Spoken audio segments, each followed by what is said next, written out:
Hello everyone, SBI clerical mock test session का आज day 3 है। तो आज भी हमारा टॉपिक रहेगा, जी हाँ, परसेंटेज ही रहेगा। लेकिन आज के जो हमारे क्वेश्चन है पिछले दो सेशन से थोड़ा सा टफ लेवल का रहेगा, थोड़ा सा हाई लेवल का रहेगा और बेहतरीन क्वेश्चन रहेगा आपके लिए, जो कि आपको क्वेश्चन करते वक्त आपको पता ही चल जाएगा। तो चलिए बिना किसी देरी के धीरे धीरे हमारे सेशन को धीरे धीरे स्टार्ट करते हैं। लेकिन हाँ, स्टार्ट करने से पहले अगर आपने अभी तक हमारे इस चैनल को सब्सक्राइब नहीं किया है तो जल्दी सब्सक्राइब कर दीजिए और बेल आइकन को हिट कीजिए ताकि हमारे हर कोई वीडियो का नोटिफिकेशन आप तक सबसे पहले पहुंचे। तो चलिए आज के सेशन का पहले क्वेश्चन की तरफ हम आगे बढ़ते हैं। फर्स्ट क्वेश्चन है ये आपके सामने, चलिए ट्राई कीजिए। मैं आपको टाइमर लगा दिया।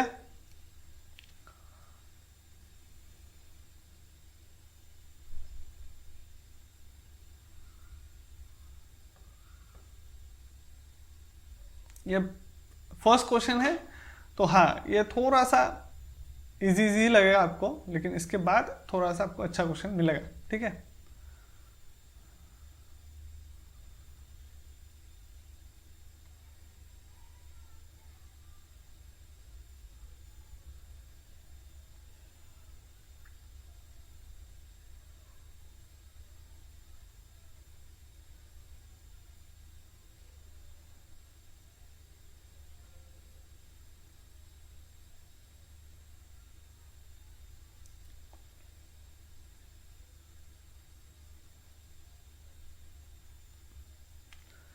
चलिए 1 मिनट मेरे हिसाब से काफ़ी है इस क्वेश्चन के लिए। चलिए आपने 1 मिनट 10 सेकेंड मिल गया आपको। चलिए क्वेश्चन में क्या बताया जा रहा है, देखिए। Akash scored 73 marks in A subject A, he scored 56% in the subject B and x marks in the subject C. Maximum marks in each subject were 150। The overall percentage mark obtain by Akash in 3 subject कितना है आपके पास? 54%। How many marks did he scored in the subject C? ठीक है, तो आकाश किसी exam में बैठता है जहां पे कोई तीन सब्जेक्ट है, एक सब्जेक्ट है बी, एक है दूसरा बी और तीसरा क्या है? सी सब्जेक्ट है, ठीक है। तो पहला सब्जेक्ट में उसने कितना स्कोर किया है? 73 मार्क्स मिला है उसको। तो तीनों ही एग्जाम कितने मार्क्स में हुआ है? 150 150 150, ठीक है, ये बताया जा रहा है। तो सेकेंड एग्जाम में 150 का कितना परसेंट मार्क्स मिला है? 56%। तो 150 का 56% वैसे तो होगा कितना, वो हम निकाल लेते हैं, ठीक है। यहाँ से हमारे पास 28 और यहाँ पे आपके पास आ जाएगा 84, है ना। तो सेकेंड एग्जाम में उसको कितना मार्क्स मिला है? 84 मार्क्स। एंड एग्जाम सी में उसको मिला है x मार्क्स। और ओवरऑल तीनों को मिला के उसको कितना मार्क्स मिला है? 54% मार्क्स मिला है। किसका? टोटल का 54% मार्क्स मिला है। तो टोटल एक एग्जाम होता है आपके पास 150 मार्क्स में मैक्सिमम मार्क्स, तो तीनों एग्जाम कितने मार्क्स में हो गए ओवरऑल? 450 मार्क्स। अब 450 मार्क्स का 54% ही मिलेगा ऑब्वियसली, है ना। अगर 54% मिलना है तो 50 से कैंसिल करेंगे 9 टाइम्स, यहाँ पे हो जाएगा 2 टाइम्स, 2 से कैंसिल करेंगे 27 टाइम्स। तो 27 इंटू दिस आपके पास हो जाएगा 243। तो यहाँ पे आपके पास तीनों सब्जेक्ट मिला के 243 मिलना चाहिए था। तीनों को ऐड करेंगे तो आपके पास कितना हो जाएगा? 715, है ना। तो x इजिकल टू 243। तो x का वैल्यू कितना आ जाएगा? 243 माइनस 157। तो आपके पास यहाँ पे आ जाएगा 6 आ जाएगा। यहाँ पे आपके पास 5 6 एंड 8 और यहाँ पे आपके पास 1, तो 86। तो x का वैल्यू क्या आ जाएगा? How many marks did he score in subject C? Subject C में कितना मिला है? x, और x का वैल्यू हमारे पास कितना है? 86। ऑप्शन बी हो जाएगा इसका करेक्ट आंसर। उम्मीद है आपने सही से किया होगा इसका आंसर। चलिए हमारे चलते हैं नेक्स्ट क्वेश्चन पे। इसको मैं मिटा देता हूँ। चलिए नेक्स्ट क्वेश्चन को सॉल्व कीजिए। मैं टाइमर लगा देता हूँ। चलिए सॉल्व कीजिए सेकंड क्वेश्चन।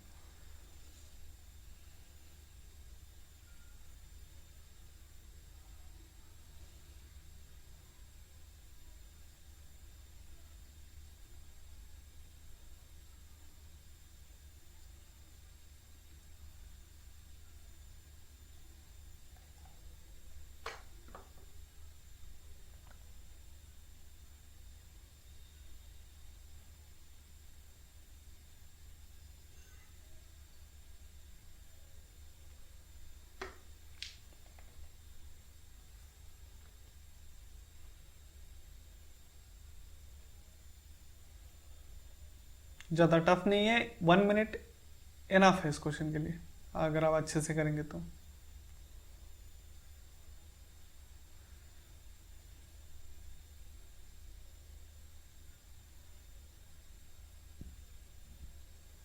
चलिए हो गया, सॉल्व करते हैं इसको।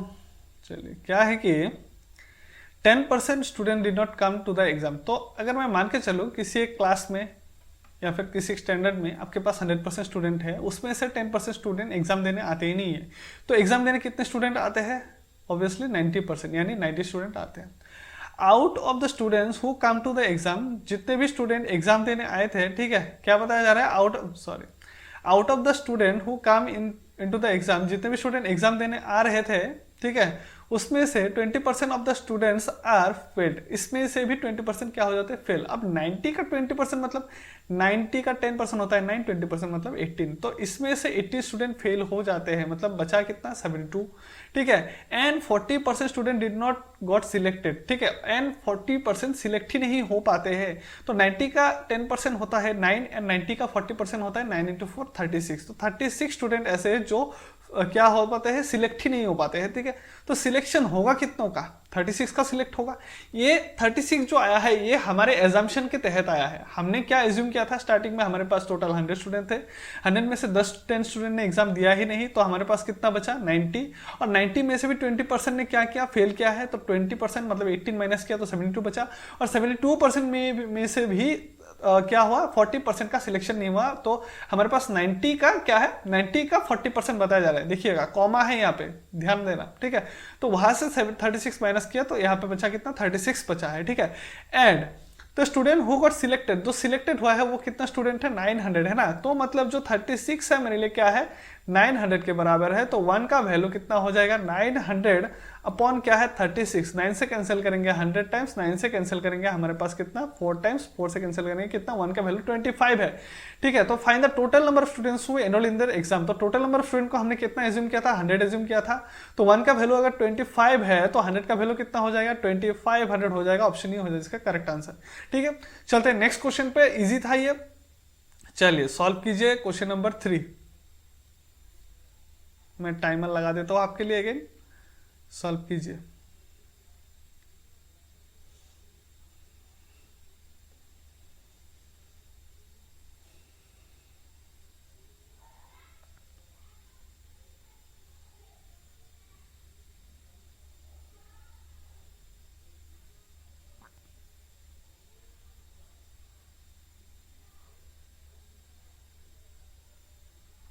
बहुत ध्यान से पढ़ना है इसको, ठीक है।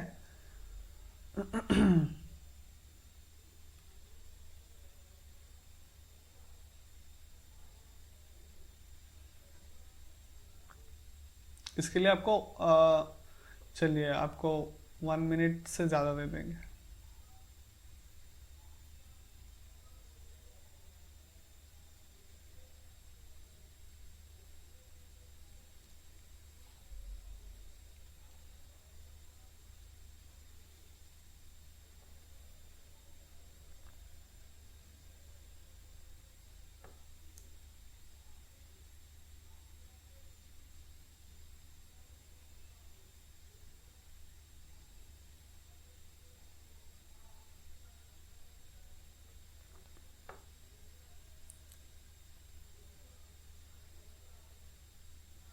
चलिए हो गया होगा।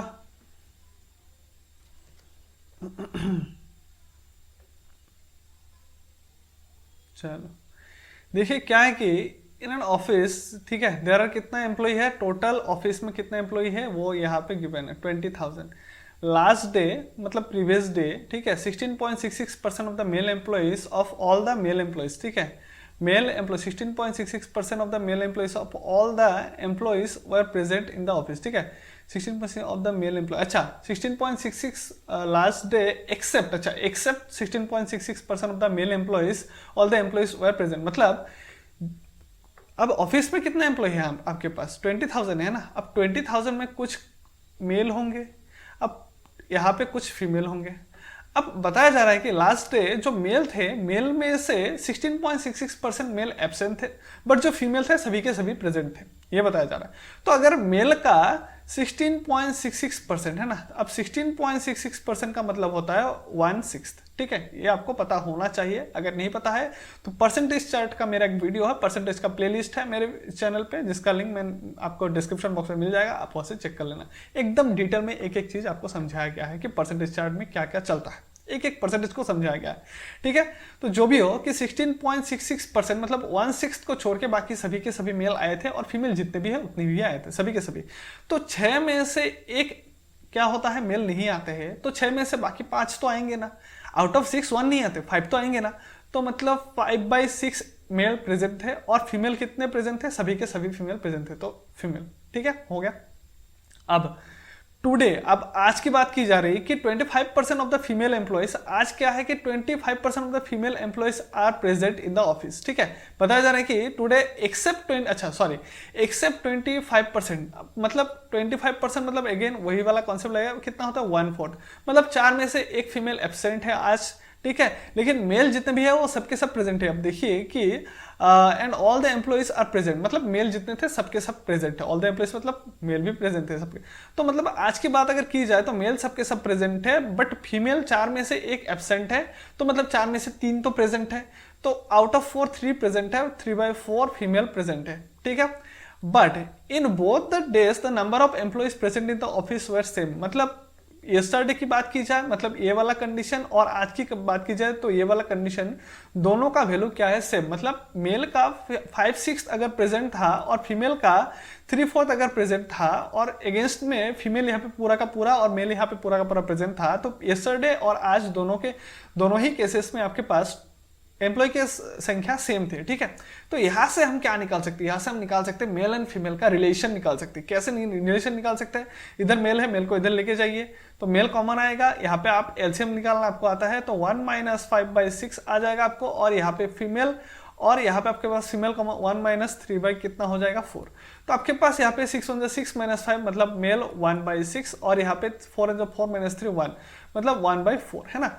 तो यहाँ पे मेल बाय फीमेल मतलब 6/4 हो जाएगा, 2 से कैंसिल करेंगे 3, 2 से कैंसिल करेंगे कितना हो जाएगा 2। मतलब अगर उस कंपनी में हमें क्या मिल चुका है, यहाँ पे मेल इज टू फीमेल, मतलब मेल एंड फीमेल का रेशियो मिल चुका है। तो मेल अगर 3 था, उसके अगेंस्ट में फीमेल कितना प्रेजेंट है, यहाँ पे 2 प्रेजेंट है। मतलब इस 20,000 में अगर मेल 3 है, तो उसके अगेंस्ट में फीमेल कितना है 2 है, ये बताया जा रहा है। ठीक है, तो आपको क्या बताया था, number of male employees in the office, तो ऑफिस में मेल एम्प्लॉय कितना है ये ढूंढने को आपको बताया गया है ना। तो ऑफिस में कितना मेल एम्प्लॉय है वो हम आराम से निकाल लेंगे यहाँ से। तो देखिएगा आप कि ऑफिस में टोटल नंबर ऑफ एम्प्लॉय हमारे पास कितना था, यहाँ पे 20,000 है ना। अब 20,000 में क्या था, मेल एंड फीमेल, तो मेल फीमेल टोटल कितना है 3 + 2 क्या है 5। तो यहाँ पे मेरे पास 5 क्या हो जाएगा 20,000 हो जाएगा, है कि नहीं। तो 1 का वैल्यू कितना हो जाएगा 4,000 होगा कि नहीं। तो हमारे पास मेल कितना था, मेल था 3, तो 3 का वैल्यू कितना हो जाएगा 4 × 3 = 12,000 हो जाएगा हमारे पास मेल का संख्या। ठीक है, तो ऑप्शन ए हो जाएगा इसका करेक्ट आंसर। ठीक है, बहुत ज्यादा टफ नहीं था, लेकिन हाँ थोड़ा सोचने लायक तो था। ठीक है, तो चलते हैं नेक्स्ट क्वेश्चन पे। एक बार समझ में नहीं आया तो फिर से रिवाइंड करके देख लीजिए, कोई डाउट होगा तो कमेंट बॉक्स पे जरूर मेंशन कीजिएगा। हम आपके हर कोई एक कमेंट को रिप्लाई करने की जरूर कोशिश करते हैं और करते भी है। ठीक है, तो चलिए चलते नेक्स्ट क्वेश्चन पे। मैंने टाइमर लगा दिया, सॉल्व कीजिए। सॉरी मैंने नेक्स्ट क्वेश्चन तो दिया ही नहीं,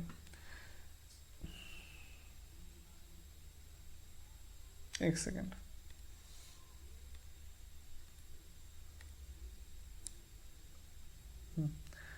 चलिए क्वेश्चन नंबर 4 सॉल्व कीजिए।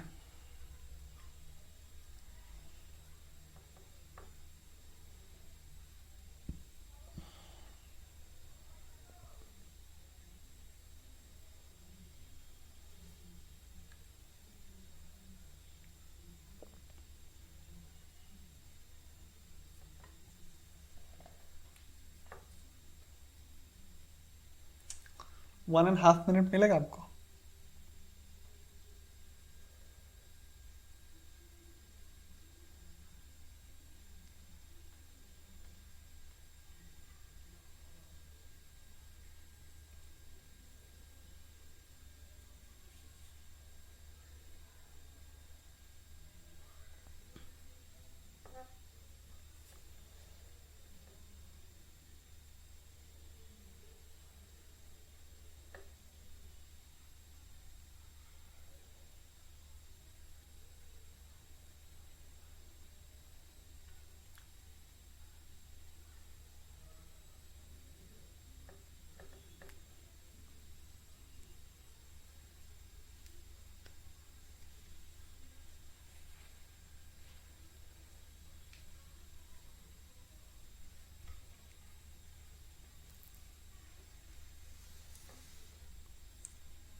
चलिए आई थिंक हो गया होगा।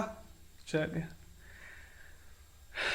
टाइम के लिए नहीं सोचते हैं, अब हम सॉल्व करते हैं। क्या है कि the cost of packaging of the oranges is 1/4 of the cost of the fresh orange themselves. ठीक है, the cost of oranges increase by 2/5 and the cost of packaging decreases by कितना है 50%। Then find the percentage change in the cost of packed orange. ठीक है, percentage in the cost of packed orange कितना change हुआ है। The cost of packed orange is equal to the sum of the cost of fresh orange and the cost of packaging. मतलब fresh orange और जो packaging का cost आता है दोनों को मिला के आपके पास पैक्ड ऑरेंज का आपके पास क्या आता है, कॉस्ट आता है। तो जल्दी जल्दी सॉल्व करते हैं इसको। आप दोनों तरीके से लगा सकते हैं, एक तो आप एज्यूम कर सकते हैं, दूसरा वेरिएबल लगा सकते हैं। मैं एज्यूम करके करता हूँ, आपके लिए ईजी होगा। क्या बात है कि आप जरा देख लीजिएगा, अगर मैं एज्यूम कर लेता हूँ कि आपके पास जो ऑरेंज है उसका मतलब ऑरेंज का जो फ्रेश ऑरेंज का जो प्राइस है ना, फ्रेश ऑरेंज का जो प्राइस है वो अगर आपके पास कितना है 100 में एज्यूम कर लेता हो तो उसका पैकेजिंग का कॉस्ट कितना आ जाएगा 1/4। मतलब 100 का 1/4 मतलब 25%, तो कितना होता है 25 है ना, ये हो जाएगा आपके पास पैकेजिंग। तो आपके पास पैक्ड ऑरेंज का कितना प्राइस आ जाएगा 125 प्राइस आ जाएगा, है ना। ये पैक्ड ऑरेंज का हो गया टोटल। अब बताया जा रहा है कि जो ऑरेंज फ्रेश ऑरेंज का प्राइस है वो कितना इंक्रीज होता है आपके पास 2/5 है ना। कहाँ पे बताया था 2/5 इंक्रीज हो रहा है ना, यहाँ पे बताया गया है 2/5 इंक्रीज हो रहा है। तो 2/5 मतलब 40% इंक्रीज होता है। 2/5 मतलब क्या होता है 2/5 मतलब 40% होता है। आपको पता होना चाहिए, परसेंटेज चैप्टर में मैंने सिखाया है। और अगर आपको नहीं पता है तो आप डायरेक्ट 100 का 40% इंक्रीज करेंगे तो 100 + 40 140 होगा। लेकिन अगर आपको नहीं आता है तो आप 2/5 का ऐसे भी इंक्रीज कर सकते हैं कि 2/5 है ना। तो 2 का इंक्रीज हुआ है कहाँ पे 5 पे, तो 5 + 2 आपके पास कितना हो जाएगा 7/5। ठीक है, इंक्रीज होके इतना बन जाएगा। प्लस आपके पास बताया जा रहा है कि and the packaging cost decrease by कितना है 50%। तो पैकेजिंग कॉस्ट अगर पहले कितना था आपके पास पैकेजिंग कॉस्ट 25 था, अब ये 25 से आधा हो जाएगा। ठीक है, पहले का कितना हो जाएगा आधा, हाफ हो जाएगा, मतलब 12.5 हो जाएगा। तो यहां से आपने क्या देखा कि 20 × 7 140, अगेन आप देख सकते हैं अभी अभी बताया था 140, तो 140 + 12.5 152.5 आ रहा है ना। अब आप देख सकते हो कि यहाँ पे आपको हो सकता है कि कैलकुलेशन करने में थोड़ा सा प्रॉब्लम हो कि 12 पॉइंट में आ गया कुछ आ गया है ना। तो आप सीधा सीधा काम कर सकते हैं कि यहाँ पे कितना आया 125, आपको परसेंटेज का चेंजेस ही लाना है। तो आप देख सकते हो परसेंटेज में कितना चेंज आया है 25 125 152.5 मतलब 27.5 का चेंजेस आया है। कहाँ पे 125, मतलब प्रीवियसली कितना था 125, तो 125 में 27.5 का चेंजेस आया है। अब इसको परसेंटेज में कन्वर्ट करना आपके लिए मुश्किल लग सकता है, तो आप सीधा सीधा एक काम कीजिए, दोनों को डबल कर दीजिए। तो 27.5 को डबल करेंगे तो आपके पास कितना हो जाएगा 54, यहाँ पे हो जाएगा 55, और 125 को डबल करेंगे तो कितना हो जाएगा 250। परसेंटेज में कन्वर्ट करना है तो 100 से मल्टीप्लाई जरूर करेंगे हम, है ना। तो 5 से कैंसिल करेंगे 5 टाइम्स, 5 से कैंसिल करेंगे 2 टाइम्स, 2 से 5 से कैंसिल करेंगे 11 टाइम्स, तो 11 × 2 22% हो जाएगा आपका करेक्ट आंसर। ऑप्शन बी हो जाएगा इसका करेक्ट आंसर। ठीक है, और अगर आपको लगता है कि ये आपके लिए टफ लग रहा है, आपने 100 क्या एज्यूम किया नहीं किया है ना, तो मैं आपके लिए बता दूं इसको आसानी से भी कर सकते हैं। आप पहले इसको नोट कर लीजिए या फिर पॉज करके नोट कर लीजिए, मैं आपको दूसरा तरीका भी दिखा देता हूं इसके लिए। ठीक है, चलिए अब दूसरा तरीका क्या हो सकता है कि आपको पता है कि ऑरेंज का जो प्राइस है, अगर मैं एज्यूम कर लूं कि ऑरेंज का प्राइस कितना है ओ है, ठीक है ओ है, तो पैक्ड ऑरेंज का पैकेजिंग का कितना होगा 1/4 ऑफ ओ हो जाएगा। ऑरेंज के प्राइस का 1/4 मतलब 25%, तो टोटल कितना आ जाएगा 4 × 1 4 + 1 5/4 ऑरेंज हो जाएगा। ठीक है, ये हो जाएगा पहले का पैकेजिंग कॉस्ट। अब नीचे आ जाइए, जो 2/5 इंक्रीज हो रहा है तो 5 में 2 का इंक्रीज होकर कितना बन जाएगा 7 बन जाएगा, और ये पहले से हाफ हो जाएगा, है ना। इसका हाफ तो 1/4 का हाफ मतलब 1/, कितना हो जाएगा 8 हो जाएगा, है ना। अब 1/4 1/2 2 से मल्टीप्लाई करें तो 1/8 हो जाएगा हाफ। तो इतना तो आपको पता है आई होप, ठीक है। तो 5 8 जा कितना हो जाता है 44, 8 7 जा 56 प्लस 8 × 5 5 1 जा 5 ओ, तो आपके पास यहाँ पे कितना आ जाएगा 61/40 ओ। ठीक है, तो पहले का आपके पास पैकेजिंग कॉस्ट कितना था 5/4 ओ, अभी कितना है 61/4। अब इन दोनों में से बड़ा कौन है छोटा कौन है, बड़ा कंफ्यूजन है भाई, है कि नहीं। तो इसको आसानी से हम मिटा देंगे। आपके पास दोनों ही जगह पे ओ है ना, अब ओ को कैंसिल कर दीजिए, ओ का कोई मतलब नहीं है। हमारे पास वैल्यू क्या है 5/4 एंड क्या है 61/40 है। तो आप देखिए कि नीचे क्या है, कंफ्यूजन तो नीचे ही क्रिएट हो रहा है, अदरवाइज नीचे डिनोमिनेटर में कोई वैल्यू नहीं रहेगा तो कोई इसका मतलब ही नहीं कंफ्यूजन का। तो नीचे क्या है, एक जगह पे आपके पास क्या है 4 है, एक जगह पे क्या है 40 है, तो 4 and 40 का अगर हम एलसीएम ले लेते हैं ना, अब हम अगर इन सबको मिटा के 4 and 40 का एलसीएम ले लेंगे तो हमारे पास कितना हो जाएगा 40 होता है, 4 and 40 का एलसीएम है ना, तो दोनों जगह पे अगर हम 40 से मल्टीप्लाई कर देंगे तो आप देख सकेंगे यहाँ पे कितना हो जाएगा 50 हो जाएगा, क्योंकि दोनों जगह पे ही मैंने 40 से मल्टीप्लाई किया है तो वैल्यू का कोई चेंजेस ही नहीं आएगा। तो 61 और यहाँ पे कितना हो जाएगा, और अच्छा यहाँ पे तो 61 ही है। अब देखो 50 से कितना हुआ है 61 है ना, 50 में 11 का इंक्रीज हुआ है, तो 50 में 11 इंक्रीज हुआ है तो 100 में कितना होगा 22 का इंक्रीज होगा, यानी 22%। और अगर आपको इसमें भी कंफ्यूजन है तो 100 से मल्टीप्लाई कर दीजिए 22%। आप ऐसे भी इसको सॉल्व कर सकते हैं, ऑप्शन बी हो जाए इसका करेक्ट आंसर। ठीक है, उम्मीद है आपने सॉल्व किया होगा बहुत ही आसानी से। चलिए नेक्स्ट क्वेश्चन पे चलते हैं, हमारे आज के सेशन का नेक्स्ट क्वेश्चन, यानी इस सेशन का लास्ट क्वेश्चन नहीं है। ठीक है, मैं आपके लिए टाइमर सेट कर देता हूं, आप सॉल्व कीजिए।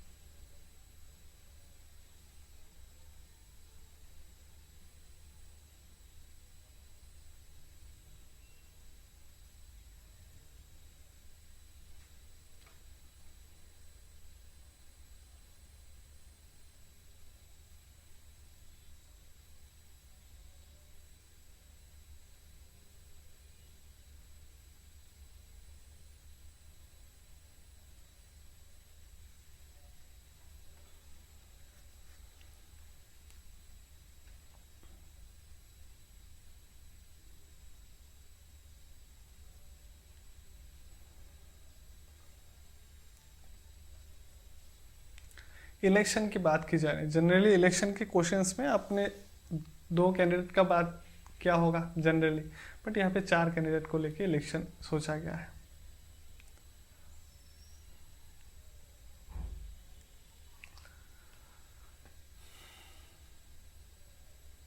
चलिए हो गया होगा अब तक। चलो चलिए देखिए क्या बताया जा रहा है कि in a district the total number of voters कितना है 10 लाख है। टोटल नंबर ऑफ वोटर्स पहले फिक्स कर दीजिए 1 2 3 4 5, ठीक है 10 लाख है, but 80% of the voters are casting their votes, मतलब 10 लाख में से 80% ने ही वोट डाला है, 20% ने वोट नहीं डाला है। तो अगर मैं एज्यूम कर लेता हूँ कि ये जो 10 लाख है ये अगर अपने आप में 100 है, 100%, मतलब 10 लाख को मैंने 100% यानी 100 एज्यूम किया, अगर ये 100 होता है तो 100 में से 20% ने वोट नहीं दिया है, मतलब 20 ने वोट नहीं दिया है, तो हमारे पास कितने ने वोट दिया है, अभी यहाँ पे लिखा है 80 ने वोट दिया है। There are 4 parties A B C D participate in the election, B receives, अब बी को कितना वोट मिला है देख लेते हैं 20%, सी ने कितना वोट कलेक्ट किया है 28, एंड डी को कितना वोट मिला है आपके पास 22 वोट मिला है, मतलब ए को कितना वोट मिला है वो हमको नहीं पता है ना। Find the number of votes which casted by the voters to the party, अब ए को कितना वोट मिला है वही निकालना था, है कि नहीं। अब देखिए बहुत ध्यान से देखना, बहुत ध्यान से। अब देखिए 100 में से 20, मतलब 100% में से 20% चला गया तो 80% बचा है कि नहीं। अब 80% का है, अब 80% को ही अगर हम 100% एज्यूम कर ले, समझ में आ रहा है क्या बोल रहा हूँ, नहीं समझ में आ रहा है तो आप इसको परसेंटेज ही रहने दो, ठीक है, आप इसको परसेंटेज ही रहने दो। हाँ 100 में से 20 चला गया, बचा कितना है हमारे पास 80 बचा है, ठीक है, इसको भी नंबर ही रहने दो, ठीक है। हाँ तो अब 80 ही 100% है मेरे लिए, ठीक है।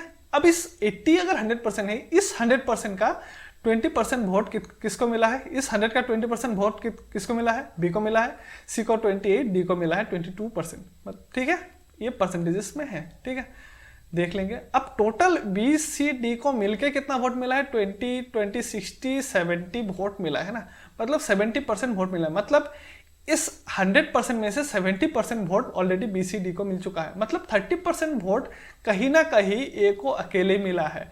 और ये जो 30% है किसका 30% है, इस 80 का 30% है। अब 80 का 10% कितना होता है 8, सर बोलेंगे 8, तो 80 का 30% कितना होगा, सर बोलेंगे 24। बट ये जो 24 है, ये 24 क्या है, ये 24 क्या है, ये 24 है हमने एज्यूम किया हुआ वैल्यू, ये 100 क्या था, ये एज्यूम नहीं किया था हमने, एज्यूम क्या वैल्यू था, इस एजम्पशन के तहत ये सब कुछ वैल्यू हमारे पास निकल के आया है कि नहीं, एजम्पशन के तहत निकल के आया है। अब 24 था, एजम्पशन क्या हुआ वैल्यू, अब एक्चुअल वैल्यू क्या है वो हम निकालेंगे यहाँ से, ठीक है। अब मैंने ये जो एक्चुअल 10 लाख था है ना, इसको मैंने क्या माना था 100 माना था, है कि नहीं। अगर 10 लाख, अगर 10 लाख से अगर 100 है तो 1 का वैल्यू क्या हो जाएगा हमारे पास, तो 1 का वैल्यू आप बताइए सर कितना है, 10,000 है ना।